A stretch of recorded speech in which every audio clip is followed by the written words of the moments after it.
it off to Will Coleman for the tomahawk. Oh, my. Will Coleman off the run.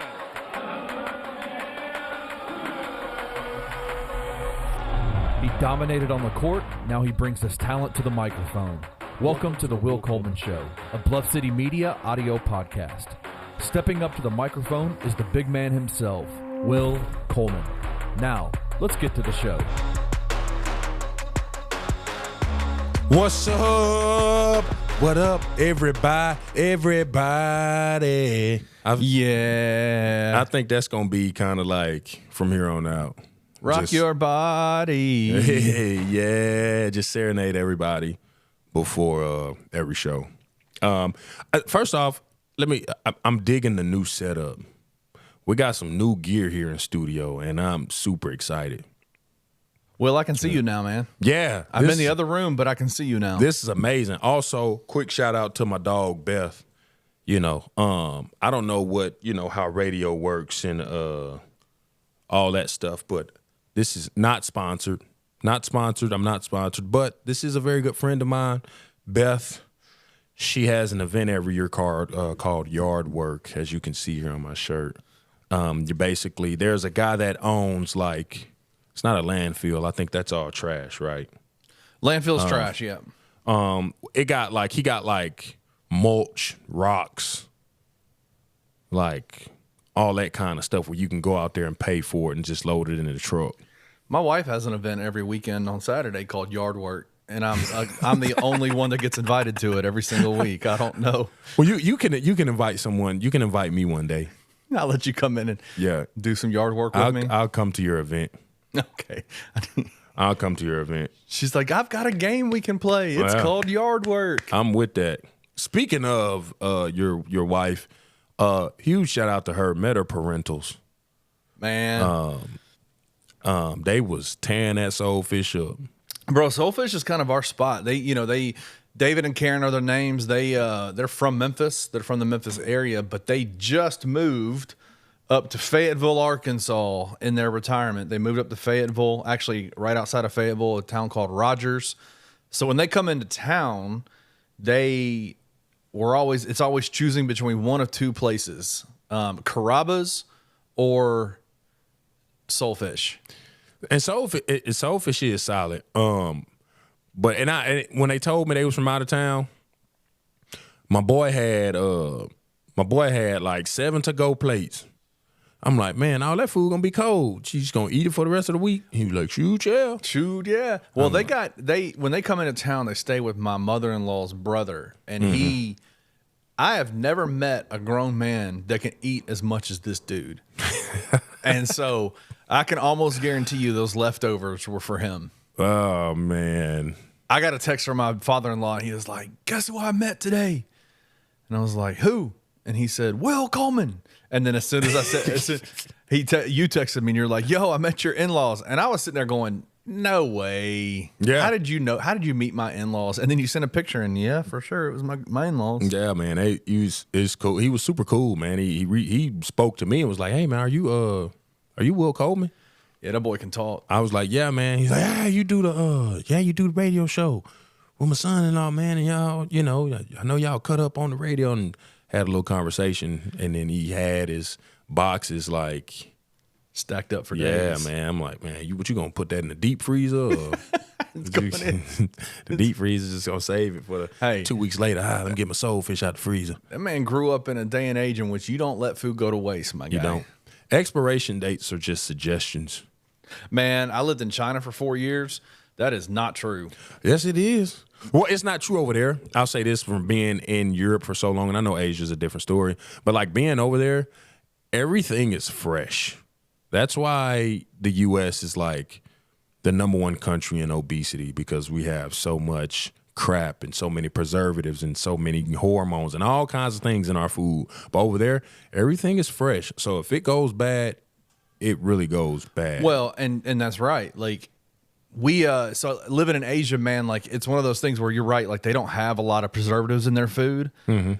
But when food goes bad over there, man, and you make a mistake. So I lived up in the mountains up in China, and They have these things called street barbecue where you can walk around and get barbecue on the side of the road. They grill it on the side of the road. They do all this kind of stuff. And then I made the mistake of eating some oyster mussels. That sounds terrible. But Up in the mountains. They were super delicious. But let me tell you, man, I've never been so sick. Did you get sick a lot when you were overseas? No, because if I don't know what it is, I'm not going to eat it. Like, I know you can get sick from a lot of stuff, but like certain stuff I hear, I'm just like I'm not eating it. Like sushi, I'm not eating that. Are you a sushi guy here in the States though? No. I like raw fish, I'm not gonna eat. Oh man, I love sushi. Yeah, I gotta cook it, and then it gotta be cooked. And then it's funny because my daughter's always like, when I'm like, what you want to eat? And she'll say sushi, but whenever we go get sushi, it's like a crunchy shrimp roll. Yeah, well, that was her favorite meal, right? Like from a few weeks ago, she told us that her favorite meal is the crunchy shrimp? Yeah, tempura? crunchy shrimp roll. And I'm like, and I be having to tell, she not quite old enough yet, but I'm like, I'm looking at her when she eat crunchy shrimp roll. I'm like, yeah, that's your daddy talking. That's the black side. I'm gonna tell you this, black people in a Mexican restaurant, and when you go get sushi, black people's go-to meal is at the Mexican restaurant, it's just gonna be the chicken and cheese with rice. Mm-hmm. And in sushi, crunchy shrimp roll. Yep. That's their go-to. Do you put wasabi on it? Mm-mm. Do you like hot stuff? I'm not. See, that's the white side of you coming out. Yeah. Oh, yeah. I don't do that. I don't eat a lot of spicy stuff. That just don't sit right with me. Yeah. So is it because you can't handle the heat, or is it because of what it does after? Yeah, probably both. Both. I'm the same way with brown liquor too. Really? Yeah. If it's brown, it don't go down. What do you drink then? I'll drink. When I do drink. Yeah.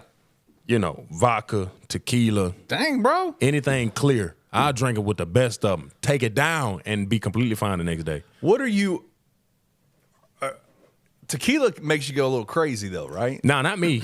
I'm solid on this. I'm straight. I'm good. Interesting. Yeah, it take a lot of liquor to kind of get me. Ooh. See, I'm a bourbon guy, man. Yeah, I don't do that brown stuff. You don't like the? Is it just because you don't? It just don't.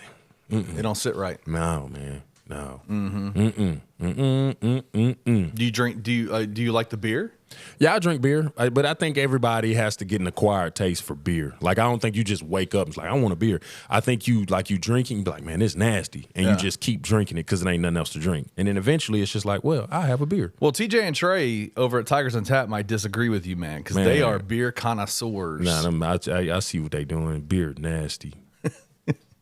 They drank this one from last week. It was an Andes Mints flavored beer. Do you know Andes Mints? No. You know those like little pattied mints, the little dark chocolate around it? Yeah. So it was this like dark chocolate with mint flavor in their beer. And man, you should have seen their face when they drank it. It was hilarious. What they graded? If I remember correctly, I think it was like the second lowest grade they've done. See? It was like 5.2. That's filthy. Out of 10. And they're filthy for drinking that. That's so nasty, dude. Listen, we gotta we need to talk about something real quick. Because Trey Lasley has been throwing some shade your way this past week. Yeah, you know what? He has. And I feel like you need to be given the opportunity to answer some of that shade that he's been throwing your way. Man, it's crazy because I remember, when we spoke, me and Christian spoke about, my single 3-point attempt in junior college. And I said I was 100% from three throughout my collegiate career. Now, in your collegiate career, on a basic, on a general scale, you get 4 years. And, COVID, red shirt, all that stuff. You can throw all that kind of stuff in there. But last time I checked, junior college is a part of college. So all 4 years, I took 1 3-pointer throughout my career. It was 1 at Miami-Dade. I didn't shoot any at Memphis because Pastner wasn't having it. So I was perfect from the 3-point line throughout my collegiate career. I mean, Trey was pretty disrespectful about the whole situation. Yeah, he was, man. I don't understand. Like, what's the? I thought Trey was my boy. It's all right though. That's okay. I mean, let's do a hypothetical here. We go to the gym today. I'm out shooting Trey. You ain't got to finish your question.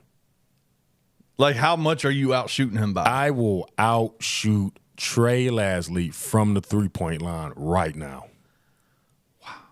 Is that a gauntlet being thrown down? It can be. I will outshoot Trey Lasley from the 3-point line. Yeah, I mean, he took time out in his show to besmirch your character. Yeah, he did. And I felt disrespected for you, Yeah, man. all kinds of defamation up in there. Seriously. Like, we might be, I've contacted some people about this because he defamed your character. He called you a liar. He sure did. Called me a liar. That's grounds for a lawsuit, but I ain't going to do that because that's my boy. That's my boy. But yes, Trey Lasley, I will 100% outshoot Trey Lasley from the 3-point line right now. I think we might need to set this up. We can get a camera crew in there, make it all. We can set it up. We can find the gym. I'm gonna set this up. I'm gonna get Trey. I wish we could get Trey on the phone right now. Set it up, man. Is he at work? He's at work right now. Man, he pick up. Man, hold on. I bet you he'll pick up. Let me see if I can get a hold of him. Give me 1 second. Yeah, take your time. I bet you he'll pick it up. So you were talking about your 3-point exploits. Like you said, you were 100. It's not a lie. You were 100%. 100%. Didn't miss. Didn't miss. I'm calling this man right now. Can you hear it? Yeah. Yeah, come on, Trey. He better pick up. He gonna know we talking about him. He probably ain't gonna answer. I know this guy. He's scared. He knows you're recording right now. Oh, he forwarded it. Automated voice messaging Here. system. 9 0. He forwarded it to call. 7 3 8 is not available. Man, he a chicken. Oh, I just gave his number At the away. tone, please record your I'm gonna have to message. block that When out. you finish recording, you may hang up or press 1 for more options. Trey Lasley, this is Kenny Stubblefield with Will Coleman from the Will Coleman Show. And the gauntlet has been thrown down. We feel like you were disrespectful to Will this week and his 3-point shooting ability. I think you owe him a match from the 3-point line. Who will win? Will has said he will. Give us a call back. Let's set this up. The gauntlet has been thrown down. I can't wait. This is gonna be great. This is gonna be great. This is gonna be speaking of basketball. It's perfect because I've been thinking about it, and I had a huge conversation with CJ and Jessica. Super great people. Did you see the interview that we did with Jessica the other day? I did. Man, Jessica's a rock star, bro. Yeah, she's a BA, bro, for sure. She is awesome. She for sure, man. She might need to get your badass of the week. Yeah, for sure, straight up. It's so dope to see her like. Anyway, not that this is a Jessica Benson stand show, but we could if we wanted to. She's awesome. Yeah, but she is. She's anyway, cool, man. go ahead. She's So you were super dope. saying, So we was all talking about it, and we went down the rabbit hole of conspiracies and things like that. And she made a valid point. Vegas is about to be the new Miami. You got Brady laying down roots down there. They've been flirting with the expansion of the NBA for so long. I don't see why Vegas wouldn't add an additional NBA team, because I think it just adds more revenue to the NBA market as a whole. Do you agree or disagree? I mean, I think Vegas is going to be in everybody's, no matter what league you're a part of. People want Vegas to be a part of the equation. Help me understand the Vegas is the new Miami thing again. Tell me, what's that mean? It's just the go-to place, the premier place that people want to go. People want to be seen. People want to, just all things. I mean, money, fashion, women, everything. It encompasses everything. And I feel like that would be a market for an expansion of an NBA team. So do you think that the NBA is going to, you think they're targeting Las Vegas as a potential spot for a new franchise? I think so. Do you think they're going to move a franchise, or do you think they're going to expand? Me personally, obviously, I don't know. I don't have nearly as much money as some of these billionaires do. But for me, I think it just makes more sense to add another team because it adds more revenue to the association as a whole. It creates more jobs. It creates more opportunities for players. I mean, you got another G League affiliate. You'll have another NBA team. I just think I think it adds more stature or more must see to what Vegas has to offer already. Yeah, it's interesting. Have you been to Vegas? I went one time. I told myself I was never going to go out there. Yeah, it's an interesting spot. Yeah, I don't. I've only been out there one time, and it was for the Jordan Brand Classic in 2019. Went out there to work, and so didn't get a whole lot done out there, or didn't get a whole lot of playtime or anything like that out there. We were there with it was when Memphis in 2019 they had James was there, DJ Jeffries was there, Boogie there. Boogie might have been there. Precious was there, and then a few other guys that they were actually recruiting, like Trenton Watford was there. So we were out there to work, but man. A city is wild, man. The city is wild. Like, it's a cool spot. I don't know if it's a place that I'd like to live or anything like that. Yeah, I wouldn't wanna. And like a part of me, not wanting to go out there. Just life in general, as an adult, especially with having a daughter, and where I used to be and how I used to live my life. I'm mature enough to know that I don't need to be in Vegas. Just because of all that it has to offer. And I'm not even an athlete anymore or like a professional athlete. I just look like one. And so like just being in that environment, it's going to bring on attention that I'm not necessarily interested in anymore. Mm-hmm. And it's just like, what am I doing out here, man? Yeah, it's it'll be interesting though, because like I know sports betting has become such a huge part of sports culture. It is a massive part of it. I mean, even a startup company like Bluff City Media, we recognize the value of sports betting. So we brought Chase Bobbitt on and Daniel Greer on, and they're doing Bluff City Bets, their podcast now, because of how big sports betting is, sports gambling in this country is. Oh yeah, and I think that's why you want to see like those sports books and stuff like that at the casinos and things like that. Like those are major influencers when it comes to revenue and yeah.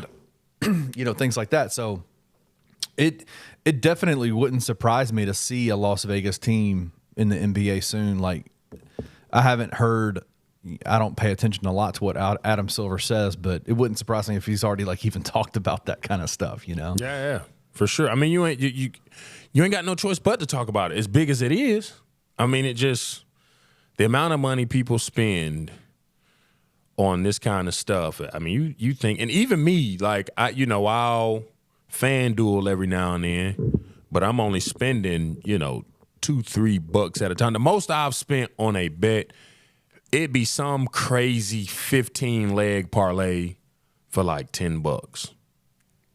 15 leg, that's a lot. Yeah, it'd have to, like, all the stars would have to align for it to hit. Yeah. I have an addictive personality, and so like I know that there are certain things that I need to stay away from, because I think that if I were to get into sports betting on a player level, like trying to play a lot, it would become, I have a hard enough time just being a fan of a team. Right. And so trying to then, like, it'd be a weird dynamic to like be a fan of the team, but then also having some betting action behind it and go, man, do I want them to win? Because if they win, it's a good thing for me as a fan, but a bad thing for me as a bettor. Like, that's too much drama in my life. And I'm like, man, I just want to be a fan, I know Trey and TJ talk about it all the time on their show, not to keep bringing up Untapped, but they talk about it all the time on their show. Like, Trey has suffered some extremely bad beats with Memphis football. Oh, yeah. And he's like, man, I love it when they win, but there's times where I'm like, golly, I just lost this bet, you know? Yeah. I mean, a buddy of mine that I work with, a guy named Grant Bailey, he's one of my managers at work. He's a diehard Tennessee fan, but he's the same way. He's like, I do not bet on my home team. It's bad mojo. All kind. He's like, I don't bet on my team ever. I will never ever bet on my team. I was like, okay, I get it, man. I get it. But So I have a question for you. uh-huh. Did you, if you had, before this Denver LA series started, would you have bet that the LA Lakers would have been swept in 4 games by the Denver Nuggets? I wouldn't have bet. I said the Lakers were going to win at least one. But, you know, there's a lot of – this is my favorite time of year, you know, for multiple reasons. But one is because you got – everybody automatically turns into a basketball analyst or a coach. And I'm like – excuse me. And I'm like, I don't ever want to just outright tell somebody they don't know nothing about basketball. But I'm like – what are y'all talking about? Like, people were trying to, you know, hold out for LeBron and, you know, Lakers in 6, Lakers when they going to beat I'm like, y'all are smoking. Whatever y'all smoking. Because the Nuggets are good and they're deep. Like, they got a solid bench. They got great starters. Like, I mean, come on. Like, they too deep. I think Denver's going to go ahead and win it all. You know, no disrespect to Miami. They have the most prolific and productive undrafted bench ever in the history of NBA, I feel like. I mean, what they're doing is phenomenal over there, but like everybody's producing at such a high rate on that Nuggets team. You can't stop them. They have a 2-time MVP on their team, and he should have been 3-time. Nikola Jokic. I think they gave Embiid that MVP out of like buyers, yeah, not remorse, but 3 times in a row, people are going to go, well, let's give it to somebody else. But he deserved it, man. What makes, as a former big man that played high level Division I professional ball too, what makes? I mean, people can see it like with their own 2 eyes on the floor when they're watching the games. But as somebody who has played that position for years, what makes Nikola Jokic so damn special? I'm gonna tell you this, and it's the reason why a lot of these guys aren't in the NBA. I'm just gonna name off a few.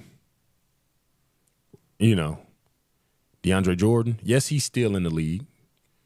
He's on the bench. Should he still be there? I don't think so. Blake Griffin, he's still in the league. Should he still be there? I don't think so. And the reason why I feel the way I feel is because all of their athleticism is fleeting. When you're a guy of that caliber and you play above the rim your whole career, when that type of play starts to diminish, you're done in the NBA. Now, I think that's what makes Jokic so special, because he's literally the most unathletic NBA basketball player in the NBA right now. And he make everybody look stupid that play him. I mean, because he's had to adapt and learn how to play the game of basketball without jumping over everybody, without, you know, spin baseline, dunk, drop step, dunk. I mean, he's had to learn how to see the game. He's had to learn how to watch it. He's had to learn how to score. He's had to learn how to pass. He's had to learn everything without the ability to out sprint or out jump anybody in the NBA. And that's why he will stay in the league for as long as he will, because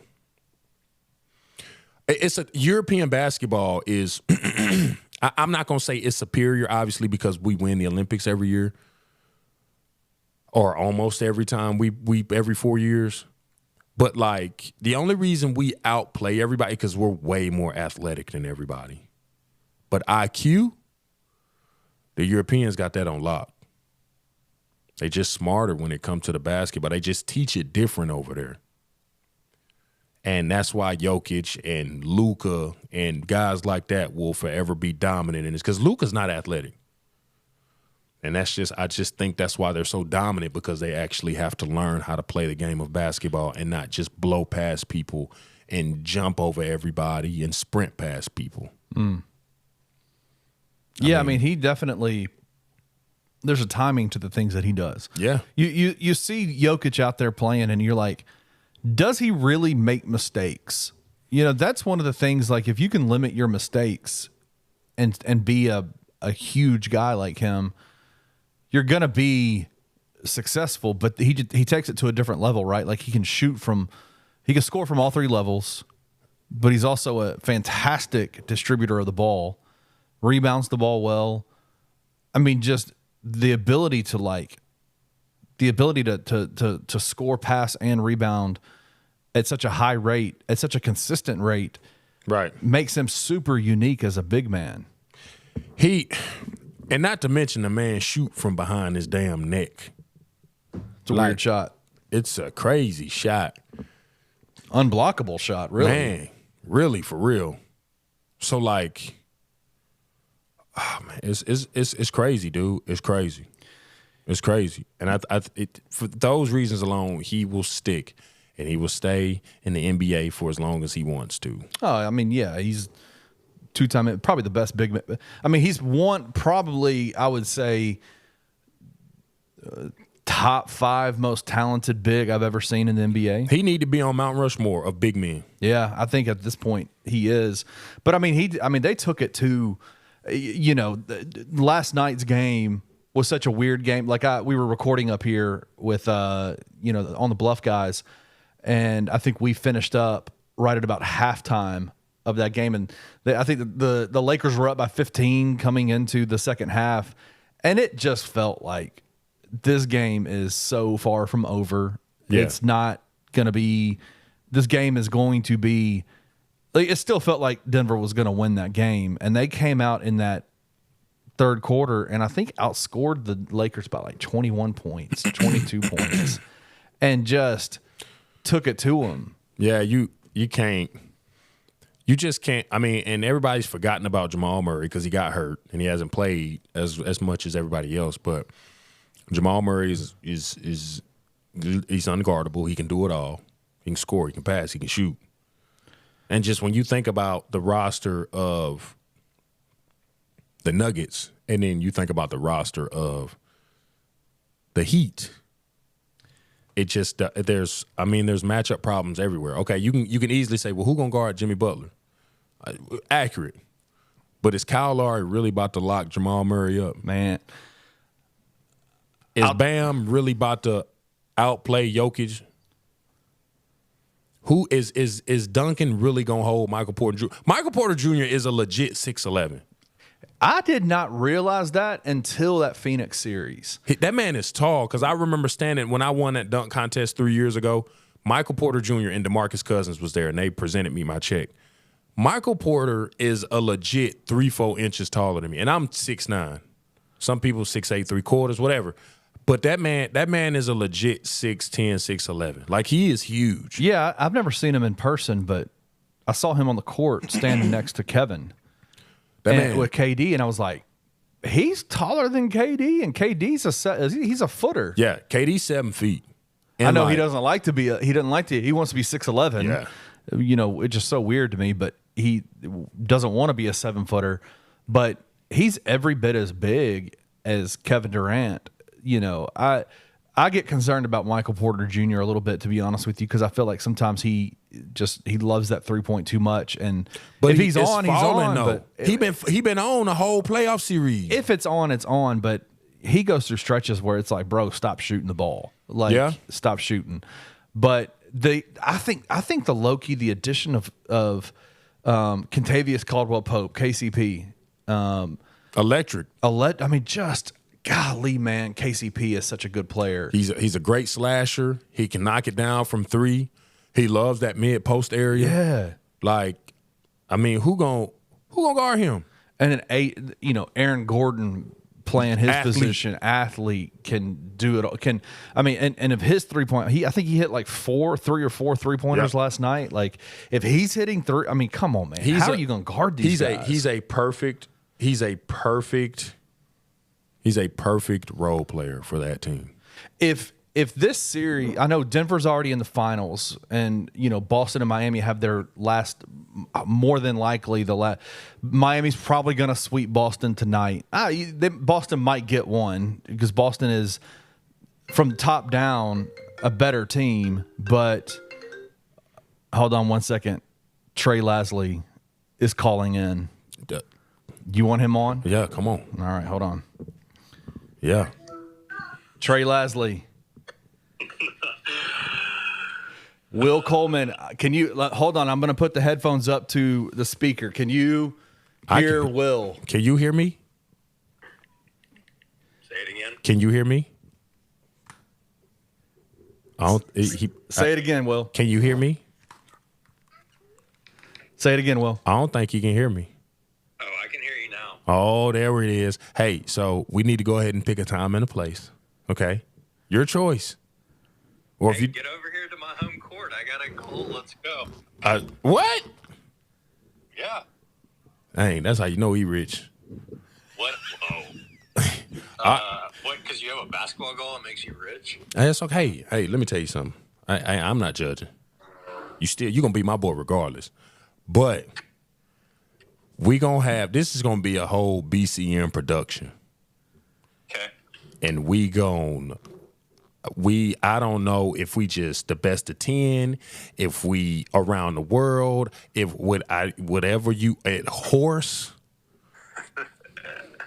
I will do however you want. What 3-point line are we talking? Either one, it don't matter. All right. Yeah, hey, you pick, you set the rules. I'm all in. I mean, the Will Coleman show has taken an official stance that we feel like you might have defamed him this week. No, let's not take it that far. Hey, I even gave him credit and said maybe he was 100% in JUCO. I just knew that at the University of Memphis, he didn't shoot a 3. Yeah, so but that still completes the collegiate career. Okay, I gave you your credit. So okay, let's have somebody who has no skin in the game. Well, let's have TJ set it up. Okay. TJ set the rules, and we go from there. And TJ will be all-time screener in the contest. I like it. Are we allowing TJ to shoot? That's the question. TJ will probably refuse to shoot. Do you think, Trey, how comfortable do you feel going up against a former D1 professional basketball player in a 3-point shooting contest? Well, it's been a little bit since I've shot a basketball. Been swinging the golf club a lot more frequently than shooting, but if you give me a little bit of time to get some reps in, I think I could at least tie him. I mean, I've seen Will shoot some threes in men's league, so. All right, so we'll start now. We'll get TJ to pick a date when he's free because he got like 7 kids now. So when he got some free time, he'll set the time and the rules, and we'll go from there. Deal. What's on the line besides bragging rights? Lunch, dinner. Okay, fair. Do it. I like it. Looking forward to it, William. I'm looking forward to it, Mr. Lasley. TJ, you're on the clock. All right, that's it, man. It's ready. It's done. We set in stone. I feel like you are. This is a battle for the respectability of the Will Coleman show. Yeah, man. I gotta put on. Yeah, I gotta put on. Absolutely. We're gonna make this happen. So back to Boston and Miami. Like, I think as a basketball player, as a guy who's watched it as long as I have, and you've played it as long as you have, tell me that this doesn't interest you though. This series between Miami and Denver, like, there is something to Miami's roster might not be as good as the teams that they have beat in this playoff series, But damn, dude, they want to win so bad. They want to play. I think Miami has the I guess I don't want to say effort, because I think everybody, if you compete for a championship, everybody's giving effort. Everybody's giving effort. But I think they want it more because of their lack of superstars to show everyone they can do it versus Denver. Is Jimmy Butler a superstar, though? 100%. Man, how awesome. I got so fired up in that last game, or 2 games ago, when Grant Williams got up into his face, and you just saw the look on Jimmy Butler's face, and he was just like, dude, I'm about to break you off, man. So a funny story, I remember it like it was a similar incident. I was in Greece, and I was playing with a buddy of mine named Steve Panos. We were playing, I remember, I can't never say the name right, but I remember the team. It was yellow and blue. Smush Parker was playing. Oh, Smush Parker was so good. Smush Parker was playing on that team. And Steve fouled him pretty tough. And it was just kind of like, yo, man, all right, we not, you're not finna be up in here, I don't care who you think you are. And we all was on the same page. Man, Smush Parker, man, he fell out the league, he was trash, blah, blah, blah. We talking smack. That joker heard us and single-handedly whooped us. Like, by himself. He got that look in his eye, huh? Yeah. And it was, and that's, you see stuff like that and you're like, okay, yeah, that's an NBA basketball player. Well, isn't it crazy, though? Like, I know Smush had a career in the NBA, played for the Lakers for a while, never really made a super big dent in the NBA. Right. But what you're saying is, I mean, you were playing pro ball in Greece, which is a pretty good EuroLeague team. Oh, yeah. EuroLeague. Like, it's the talent over there is crazy, yes. And he came down there and just thrashed. Yeah. Like, it just goes to show you how talented these guys are. And the fact that you got somebody like Jimmy Butler, who there's nothing that he does on the court that makes you just go, wow, this guy is super, super talented. Exactly. Doesn't shoot the ball particularly well, is not the fastest guy on the court. He's big. He's got broad shoulders for a guard. So when he gets you in the post and turns that corner, man, it's really difficult to guard him. But it's that will. It's that desire. It's that I am going to. It's like takes everything personal, and it reminds me of a former player who's going down as the GOAT of all time, and it reminds me of Michael Jordan a little bit. Oh, this what we doing? This what we doing? We can take it there. We can take it there. For all y'all that don't know what's happening, I'll grab the bull by the horns. Jimmy Butler is Michael Jordan's son. So you do your homework. He was adopted. Don't know his parents. I mean, sometimes the math add up, man. Y'all just look at it. We'll just plant that seed. We'll just plant that seed. I wanted to set you up for that one so bad. I'm telling you, I already know it. Y'all need to be here. I wish we could do like some behind the scenes, like filming of the conversations that happen off air here at the Bluff City Media Studios. Because let me tell you, man, Will's crazy. Hey, look, we ain't gonna get into it. I ain't gonna even do it. I ain't gonna even do it because if we start talking about conspiracies, we're gonna be here till tomorrow sometime. I ain't gonna do it. Yeah, I had to put a stamp on some of those conspiracies and be like, we cannot talk about this on the Bluff City Media airwaves, man. For anybody that want to talk, want to have a conversation, go to coffee. We got the internet guy up here. Was it Drew? Is that his name? Yeah, Drew. We got Drew up here who was more than welcome to come and sit with us and have a discussion about things. So y'all just shoot me a message if you want to. Yeah, just shoot me a message. Just be careful, Will. Don't be going out to coffee with randoms, man. Like you just never know. You gotta. It'll be in a public space. So if I get abducted, I'm telling, man. Let me tell you something. Speaking of conspiracies, okay. Have you ever seen a documentary called Loose Change? No. It was from the 9/11 event. Nope. Well, I think they took it off Netflix. Really? Yeah. So this was about the Twin Towers, and there's this, Lo and behold, it's a black guy. But, dude, he was describing this story about the Twin Towers. So apparently, this was, I'm not just making anything up. This was a real thing because I know you talked about, because, the media can get kind of crazy. People, not, speaking about stuff that's not credible or just making up stuff or putting blurbs out there. That's not what we do here. And that's not what I want to be about because I know that can bite you in the butt sometimes. I've seen it happen to a lot of friends just being in sports and stuff like that. But so there was a documentary called Loose Change. It was on Netflix for a bit, and it was about the Twin Towers. This dude was talking about the events that was going on. And he said he was in the bathroom, right? He was using the bathroom. And inside, while he was using the bathroom, he heard explosions from inside the building.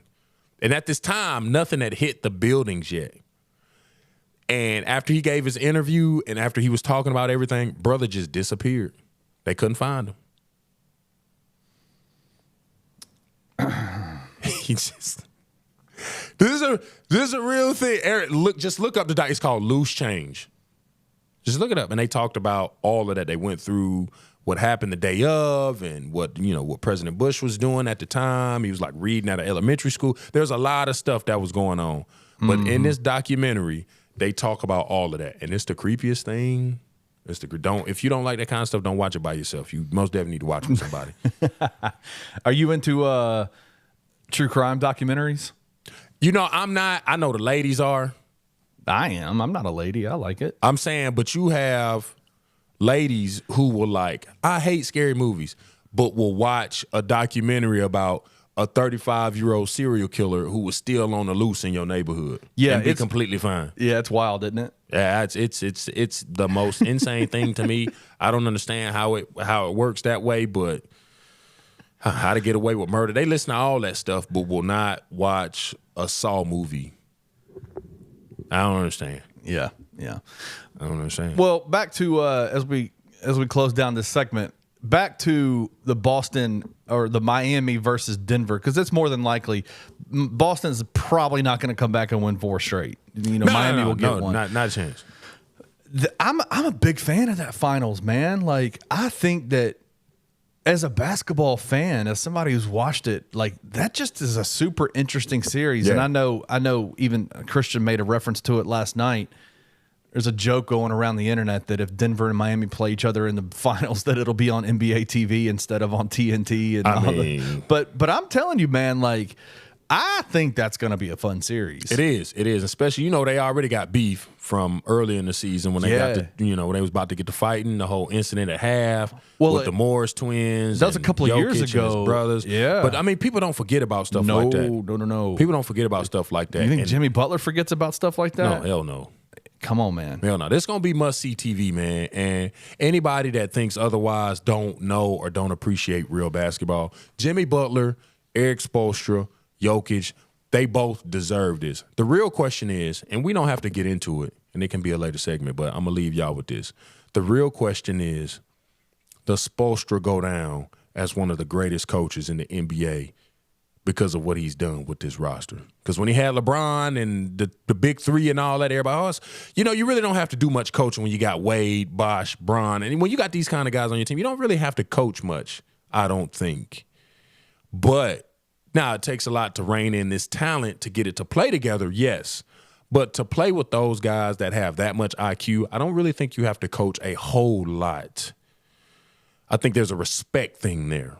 Is LeBron, D-Wade, and Bosh humble enough to listen to another guy about the game of basketball? But with a cast that Spoelstra has now, is he one of the greatest coaches to ever coach NBA basketball? Nobody knows. It's up to you.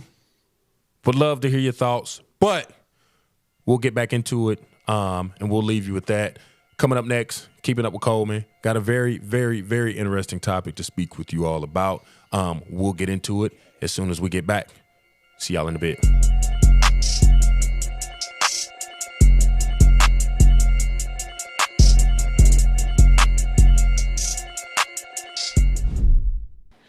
What's up, guys? I'm so excited to announce that we have partnered with Coaching for Literacy, and you can read more about them at coachingforliteracy.org or follow them on social media at Coaching for Literacy. Your subscription to Bluff City NIL is 100% tax deductible because of our partnership together. Thank you for supporting Memphis Tigers student athletes and helping promote the monumental cause of childhood literacy.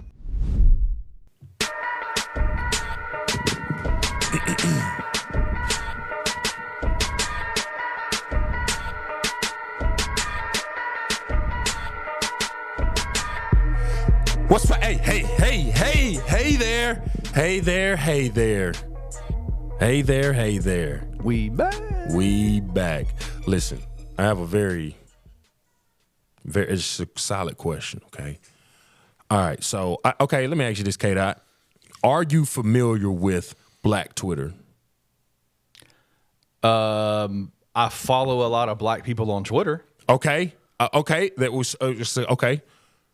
We're going in the right direction. So basically what Black Twitter is Twitter, right?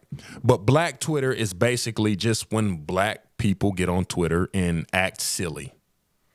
Just have a good time, fool around, be silly, say outlandish things, because Twitter is an all green light. You can do whatever the hell you want on Twitter. It can be an extremely informative platform, or it can be damn near a pornographic type platform. I mean, it's just a broad parameter, right? Right. So on Black Twitter, when black people get on Twitter, there's a term that we refer to or that we use. Okay, I'm gonna ask you what this is. Do you know what elite milk is? If you had to guess. I'm going to stay PG and say, no, I don't know what elite milk is. And that's fine. And it's going to stay PG. I have theories. On Black Twitter, in the Twitter sphere, elite milk is an extremely attractive Caucasian female. Okay. That's what elite milk is. And so me and my homies, we were having this discussion. If you had to bust out a top 5, or not even top 5, because a lot of people don't really, if we just go top 3, like elite milk per Black Twitter, an extremely attractive Caucasian female, it's an unanimous decision that Margot Robbie is number 1. Unanimous? Yes. Oh, I wasn't expecting Margot Robbie. I mean, listen. At the top of the who off the top of your brain can you think of somebody else who would go above Margot Robbie? My wife, Tracy Stubblefield. Okay. I'll take that. Miss Stubblefield. Hey, bro. You trying to listen. This is not a trick back, Miss Stubblefield. I just let me tell you something. You've let me in your home, just the most gracious, amazing. This is just a conversation piece. I love you so much. You're such an amazing individual. She is awesome. Yeah, you welcomed a complete stranger into your home to kick off a podcast. You didn't know me from a man on the moon, but you welcomed me with open arms. You're amazing and you're a rock star. So just please grant Mr. Stubblefield with a pass today. Oh no, not a hall pass, just a conversation. Yeah, no, we're piece. having a conversation. Yeah, listen, just a conversation. Man, listen. Gosh, man. I mean, Margot Robbie is a very attractive female. Yes, without a doubt. Mm-hmm. Gosh, Will, I'm bad at this, man. You can't. I don't see anybody else. I'm gonna let you. So you think Margot Robbie is elite milk? Yeah, Margot Robbie, number 1 on the list. Okay. I mean, who's and that's unanimous? I think if yes, hands down. What's the Mount Rushmore of elite milk? You got Margot Robbie, okay? Got Margot Robbie. And this next person, she's like a cute, not like a edgy, like Margot Robbie kind of got like a edgy, like seductive type of attractiveness to her, right? And over here, it's like a cute, like schoolyard girl, like Rachel McAdams. Got Rachel McAdams. That's two. Let me think. Who else? Shoot, man. Those two up there for sure. And then I think once you start to, you kind of get into it's just like a preference type of thing. But I think Rachel McAdams and Margot Robbie, like, top tier. yeah, man. Yeah. Top tier. Yeah. And you got other people in there that you can kind of throw in there, like she's getting a little older. What's my girl name? Is it that does the Garnier hair commercials? Was it Jennifer Garner? Yeah, no, Jennifer Garner is she does I think she does the hair commercials. Yeah. She's super attractive. She's getting a little older, which is I think she still looks amazing. I like Brie Larson. Although for me personally, I want to preface this because we the climate is a little sensitive these days. For me personally, she's a little thin. I just went to watch Fast X and she's lost an extreme amount of weight. Now, I don't know if that's from personal issues. I don't know if that's a personal preference. I don't know if it's something, medical. I don't know what it is. I'm just saying, and I hope everything is okay with her. But I don't want people to think I'm out here fat shaming people or I'm judging people by how they look. That's not how I get down. I just want to let everybody know that because somebody will easily get on here. You got people out there who troll and wait for opportunities like this. I don't want nobody to take a clip or an excerpt and Will Coleman hates skinny people. Or, you know what I'm saying? Or he thinks every woman should be 110 pounds or something crazy like that. I don't want that to go down. Nobody's saying that. Yeah. But for me, it's very evident from her role and as Miss Marvel and the Avengers to who she is in Fast X. She has lost an extreme amount of weight. But I feel you. You've got a very specific type. Do I? Yeah. Man, I don't think so. No, you do. I don't think so, man. I mean, the three girls that you mentioned outside of Jennifer Garner are all skinny blondes. I guess, yeah. I mean, yeah. Speaking of Fast X, how good was? Okay, are you a fan of that series? Like, do you think it's done with? Like, do you think that it should have been done? I think it should be done. I mean, I think at this point people are watching it just to see how ridiculous they can get. And I want to talk about the movie so bad, but I don't want to spoil it. Have you seen it? Do you plan on going to see it? I will absolutely see it. Okay, I'm a big fan. I'm just not I don't go to see movies. I go to see movies to be entertained. And there is no... Oh, you're going to be entertained for sure. It's an entertaining movie. I just think things have gotten so ridiculous with it that the CGI and the things that go into it have no choice but to be awful. It is funny. I saw somebody on Twitter say the other day, it's hilarious how that group of people, the Doms and all those guys that are a part of that team, that family of car thieves,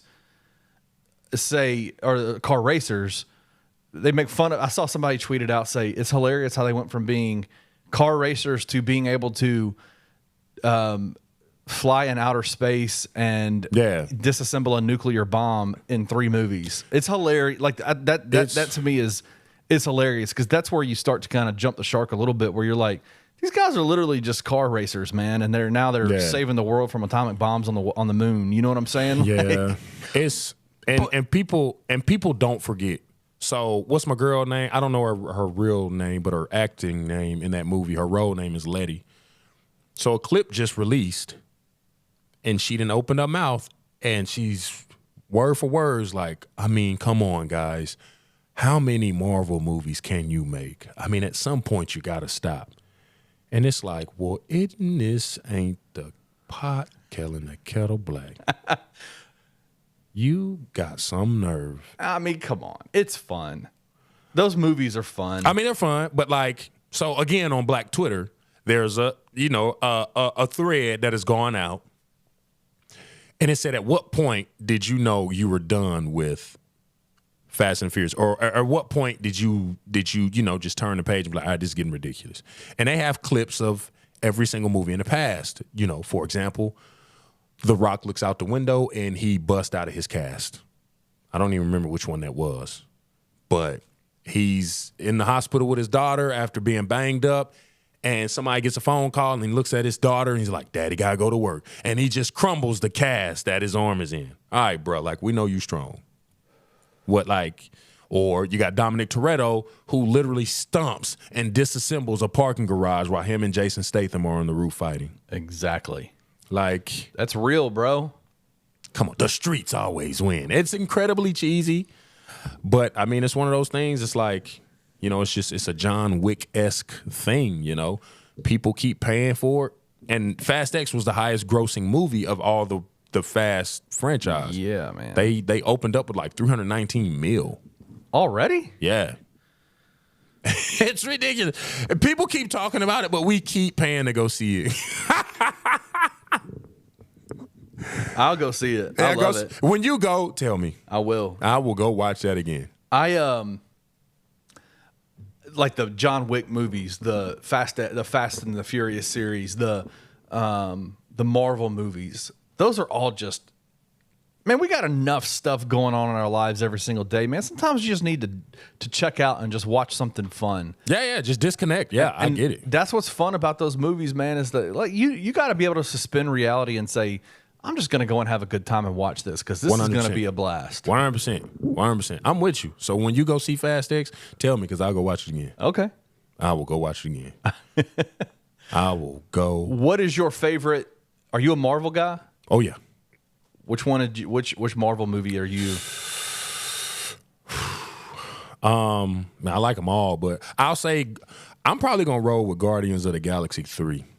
I haven't seen that one yet. Is it good? Oh man, it's great. And I think what makes it so great is that James Gunn is great. And that movie was the perfect cherry on top to end a trilogy, if you will. Now, this is public knowledge. I'm not spoiling anything here, but the way he ended it was great, especially because, like I said, it's public knowledge. Drax Batista, the two, he's already stated that he's not coming back. He's done.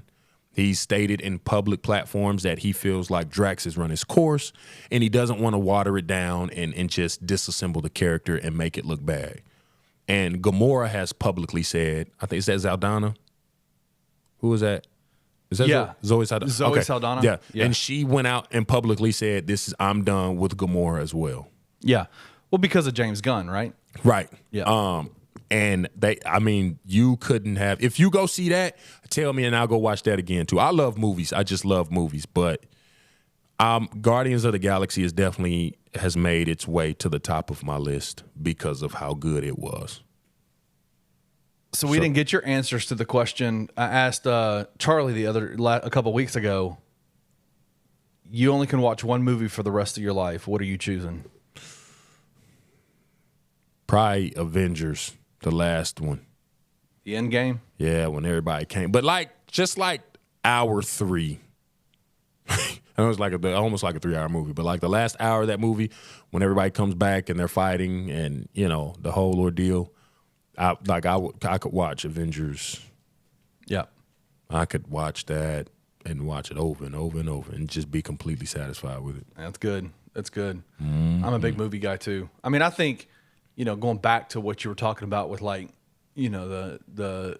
Elite Milk, Margot Robbie, she's an incredible actress, man. Oh yeah. She's great been actress. in some fantastic movies. Oh yeah. And obviously, what grown man isn't going to put Wolf of Wall Street at the top of that list? Way up there. Yeah. And my daughter loves musicals, so that will give me an excuse to go watch Barbie.